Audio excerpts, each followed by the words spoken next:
Sa tanan nga nagagunit og cellphone habang gawali ko ayaw mog cellphone kay kailangan nato pakauno ng atong espirituhanon nga bahin. Amen. Hallelujah. So ako basi ng baguhan mo sa ko sa second chance. Asa mo ba? Are. Ayun. Dami ng Bible. Praise God. Hallelujah. Yup mo wifi. Amen. Makabati man kog ka nervyos no kay almost 2 years ko nagundang og wali-wali. Karon ra ko ni balik. Bitaw, gara-gara ka dara. Wali-wali. Hindi so Lakpakan mo na taong wali. Amen. nag-outfit pa biya pinasiman yun. Hallelujah. So the title of our sermon ay bago ta magsugod og share sa pulong sa Ginoo manindog ta og atong ampuan ang pulong. Amen. Hallelujah. Yes, Jesus. Hallelujah, Jesus. Glory to God in the highest. Hallelujah, Lord. We bless your name, O God. We glorify your holy name, Lord. Once again, we thank you for this day that we receive, Lord. Salamat, Ginoo, sa imong pagproteksyon kanamo, labi na sa among paglakaw karon diri ug sa among pag-ulion niya, Ginoo, ikaw magaproteksyon kanamo. Permi, Lord, please provide our needs every day, Lord God. Guide us, protect us, ug ilayo kami sa mga kapahamakan, Ginoo. Lord, tagai kog kahibalog kaalam, Ginoo, sa imuhang share sa imuhang pulong, Ginoo, nga I hope, Ginoo, nga ako ang sharean, Ginoo, nay matun-an ug maisabuhay nila, Ginoo. Lord, we give you all back all the glory, praises, and adoration, and everyone will say Amen. Hallelujah. So the title of our sermon for today is Who is Jesus in your life? Amen. Mga tanong ko, kinsa si Jesus sa iyong buhay? Sino si Jesus sa iyong buhay? For Savior. Amen. Amen. Hallelujah. For me, Jesus is my provider because He provides my needs every day. Amen. Hallelujah. So karon dagay pangutana kung kinsa bakaha ang Ginoo no sa ato ang kinabuhi. Kinsa bakaha ang Ginoo sa ato ang kinabuhi. So ang Ginoo mao na siya ang kumbaga sa Tagalog ginapagtanggol kanya sa mga kapahamakan nga imuhang ma-encounter unya. Siya ang tig-provide sa imuhang mga pagkinahanglan. No? Amen? Amen. Hallelujah. So karon kay short time lang man no? Paspasan ra nato gwali. So kung may mga Bible kamo, ukbi ako bandari sa John chapter 14 verse 6. Amen. John chapter 14 verse 6. Hallelujah. Sinabi ni Jesus sa kanya, ako ang daan at ang katotohanan at ang buhay, walang nakakarating sa Ama kundi sa pamamagitan ko. Amen. Hallelujah. Grabe, Ginoo. Grabe gyud ang ang pulong sa Ginoo nga ana siya diri, siya daw ang dalan ug ang kamatuoran. Amen. So kung Ginoo. Hallelujah. Amen. No. Kinanervyos mo ko eh. Amen. Amen. Hallelujah. So anang Ginoo dere siya ang dalan ug ang kamatuoran. Unsa man ang ginaingon nga kamatuoran? Tinuod. Amen. Hallelujah. Mao na siya ang tinuod, mao na kailangan nato mailhan o makilala ang Ginoo no kay para makabalota sa kamatuoran. Para makabalota sa kung unsay tama o unsay mali. Amen ba? Amen. Hallelujah. So diri sa kung may mga Bible kamo, ukbi ako ulit uban diri sa John chapter Kabalo ko nga kining verse familiar kayo mo ani. Ug memorize pod ninyo ni sa dere sa John chapter 3 verse 16. For God so loved the world that He gave His only Son, that whoever believes in Him will not perish but have everlasting life. O kung sa Tagalog pa, sapagkat gayon na lamang ang pag-ibig ng Diyos sa sanlibutan. Kaya't ibinigay niya ang kanyang bugto na anak upang ang sinumang sumampalataya sa kanya ay hindi mapahamak, kundi magkaroon ng buhay na walang hanggan. Amen. Ana siya diri kung kinsa ba daw tong gapangalagad sa Ginoo, pareha na to, gapangalagad ta sa Ginoo, no? So makabaton ta og kinabuhi nga walay katapusan. Yun yung eternal life na ginatawag, no? Amen ba? Amen mo na kung naa ka sa ministry nga karon, naa ka sa tama nga dalan o naa ka sa in a right way, no? Dili ka niya pasagdan anak kay syempre ga pangalagad ka alangan naman nga ga pangalagad ka sa Ginoo nya pasagdan ka niya, no? Oh. Sorry good. Amen, hallelujah. So mao to, kung naa ka sa ministry karon, ayaw undang sa imuhang pagpangalagad. Mangalagad ka hangtod na sa kahangturan, hangtod sa moabot ang Ginoo, pangalagad ra gihapon kay kung mag-backslide man gud ka, lain na, no? O maka-encounter kag mga kanang mga bad friends bana ang ginatawag. Tudluan ka nila og bad influence ba kanang tudluan ka nila mga bisyo, mag-inom, or whatever ana. So amen no, mao to kung naa ka sa ministry karon ayaw gyud og undang og pagpangalagad sa Ginoo. Nagits ninyo akong wali? Amen, hallelujah. So another title in our sermon, come to the Lord while there is still a time, or lumapit ka sa Panginoon habang may panahon pa. Amen. Mudot-dot gyud ta sa Ginoo para makabaton ta og ginatawag nga eternal life o kinabuhing walay katapusan, no? Alangan mo nga unsa ni tawag oy, muduol ka sa Ginoo ulahin na ang tanan. Mudot-dot ka sa Ginoo ulahin na ang tanan, di ba? Ano kaayo ka ng laing kaayo dapat karon pa lang samtang bata pa ka, samtang mga napata sa mga mga sa tawag oy. Ha? Basta nabata sa mga kabataan nga age. Oh.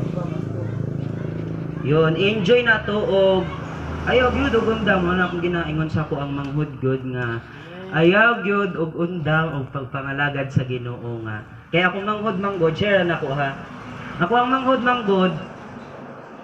grabe kayo magtubag sa una sa kuha. Bata pa 10 years old na siya karon. So karon gipasulod ako siya sa tamburiners ako manghod sa simbahan. Nya ako ga worship leader po ko. Dancer. Mo to no. Na-enjoy niya ang iyahang pagiging tamborin dancer sa simbahan. Na-enjoy niya ang pagpangalagad sa Ginoo. Kita mo na, bata pa kaayo, dapat mga bata gani karon ginatudloan nato nga pagdudod sa Ginoo kay para makabaton kag ingon ani nga kinabuhi. Amen. Amen. Amen. Hallelujah. So kung may mga Bible ka mo, bi ako diri uban sa Isaiah chapter 55 verse 6. Sabi ng Panginoon, hanapin ninyo ang Panginoon habang siya ay masusumpungan. Tumawag ka sa kanya habang siya ay malapit. Amen. Amen. Kung mapansin nato diri sa pulong sa Ginoo, ana siya nga tawagon daw kuno nato siya habang siya ay malapit. Hindi kayo motawag ka, Jesus, alik diri. Dili nga anak no. Kay syempre ang Ginoo di man nato makitaan. Dili man nato makitaan no ang Ginoo kay kumbaga invisible siya, espiritu lang siya no. Amen. So diri sa Deuteronomy chapter 4 verse 29 anang Ginoo, but if from there you will seek the Lord your God, you will find him if you seek him with all your heart and with all your soul. O kung sa Tagalog pa, ngunit kung mula roon, ay hahanapin mo ang Panginoon mong Diyos. Makikita mo siya kung hahanapin mo siya ng buong puso at buong kaluluwa. Amen. Muna, kanang ako good, kanang yung ang lisod na ko ba kayo? Wala na. Kaya siyempre, isa rin yung balay ni Kuya. Wala ko ginapahalata siya nga, dagan kayo ginaagihan nga problema po. Pero, api lang kay bata pa man, let's enjoy our teenage life, di ba? So karon, ginahilak na lang nako o pinatago ba? Ginahilak na lang ako pinatago kay ano kanang siyempre akong lola kanang masakiton biya niya na gamay, tiguwang na siya ba? Pasalamat po ko sa inyong giampo no sa ako ang lola kay nakagawas na gyud siya. Nakagawas na gyud. Glory to God, no? So ana siya dari no nga ngunit kung mula roon ay hanapin mo ang Panginoon mong Diyos, nakikita mo siya kung hanapin mo siya ng buong puso mo na mangitagid ta sa sa Ginoo dili lang sa kana kung for example ra ha, kung mayaman ka no, nang kanang dagan kay kayamanan, dagan kay kwarta, hambugay ka. Wala na kakaila sa Ginoo. Wala na kakaila sa Ginoo. Makaila ra ka sa Ginoo kung wala na ka purdoy na ka. Di ba? Ako ani hambug ko kay dagan kay may kwarta. Kaya mo wala na hilak nga. Pakitluoy sa Ginoo nga. Lord, tabangi ko, Lord, tagay ko panalangin, Lord. Ginoo ko kahilas. Di ba? Amen. Di ba? Amen. Hallelujah. Hallelujah. So mauna mangita ta sa Ginoo, buong puso at buong kaluluwa. Amen ba? Amen. Hallelujah. Ug diri sa last nga verse sa Isaiah chapter 26 verse 9, ang Ginoo, ang aking kaluluwa ay nananabik sa iyo sa gabi. Ano day na? Magparamdam day ang kaluluwa sa Ginoo tagagabi. Biyawan no? Sa katunayan, hinahanap ka ng aking espiritu sa madaling araw.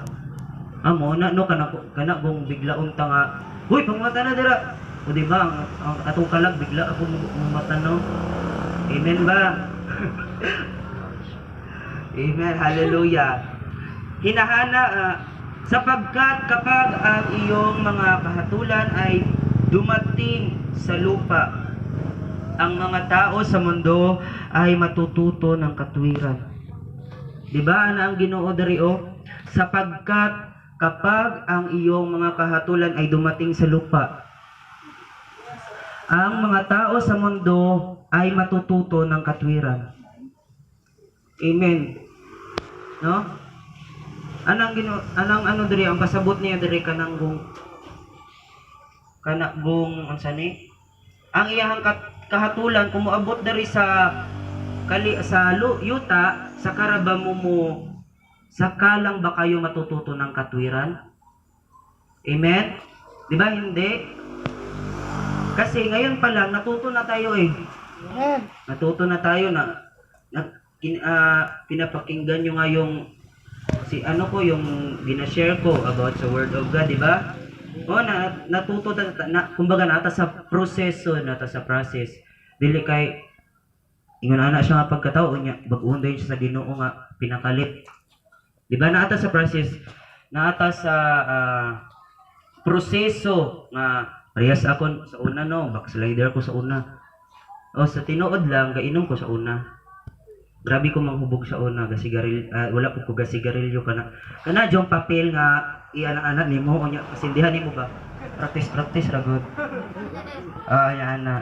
Yung mo to, nasakpan bitaw ko sa ako ang gisagpo lagi ako ba sakit lagi eh. No to, uy, pag undan darag sigarilyo, practice na kang mata ka, nadanad ka. Napunto ako ang lola, pag undang og bisyo na anak siya. Pag undang og bisyo na kay ang bisyo mao nay makaguba sa imong kinabuhi. Mao nay makaguba sa imong kinabuhi pareha sa kung kuya karon. Gapangalagad siya before sa Ginoo, karon backslider na pud. Grabe mag-inom, grabe kayo mag sigarilyo, bisyo. Alos ka ng barkada niya, libre ho niya inom na. Anak kasi mo, hoy, mag-undang kag bisyo ni mo. Una-unaan na, kay sakit sa kasing-kasing, niya kung maatake ka, wala kami pakialam. Ako. Amen ba? So mauna, kung naaman mo sa bisyo karon, undangon na ninyo ang inyong mga bisyo. Bisan pag-inom lang, testing rag inom, testing rag sigarilyo, o kapanigarilyo man jud mo, undangan na ninyo. Ang inyong karon, ang inyong i-focus karon sa imong kinabuhi nga ngalagad ka sa Ginoo samtang bata pa ka. Napay panahon mangalagad ka. Kay kung ulahin na ang tanan, wala na, kanya-kanya bitag kaluwasan. Kanya-kanya tag kaluwasan ani. Kung moabot ang Ginoo kay kabalo mo na unsa to ilang ginatawag nga Great Tribulation. Ilang ginatawag no. Ha? Amen. Alam mo na, samtang bata pa ta mga lagad jud tag mga lagad dito sa Ginoo ayat di ta mag-backslide, di ta mag-bisyo, di ta kung sa man ang mga bad influence kay tudlo sa ato sa mga beware pala kayo sa sa mga kaibigan na pinipili nyo, mamili mo barkada ninyo kanang tarong, kanang gikan gud sa simbahan, kanang ga-serve gud sa Ginoo. Kaya ako dati naka-encounter kog mga mga barkada nga mga sukarat ang tawag anak no. Hoy, ali tudluan ta kag ani. Ali diri tudluan ta kag hoy pagpuyo mo, kamura anak ko. Amen no, hallelujah. So karon nabang may natunan sa akong pulo. Murag wala mo ka gets no. Tagalog kasi. Nasanay lang. So karon mao to. Before pa nga na spoken poetry contest mong good ko share lang nako niya. Spoken poetry contest ko sa church. So mao to ang nahinumduman ako dito sa huwag mong sayangin ang panahon dahil hindi mo na maibabalik ang panahon at ang kahapon. Mao na no? Amen. So karon ang ako ang I hope nga naamoy natun-an, naamoy na ma-apply sa inyong kinabuhi, no? Sa ako ang gi-share kay murag no? Goods ba? Amen. Hallelujah. So karon ihatag na nako ay wala pa daay. Okay na? Amen, hallelujah. Yata na ako sa sunod nga pakilala sa ako siya no. Kasi ko makaila sa iyahan no. Isa siya ka beautiful girl. Isa siya ka Kristohanon. Ha? O isa siya ka napangalagat siya sa Ginoo syempre. Amen. So please welcome Ginoo ko. Sheila pala. Amen.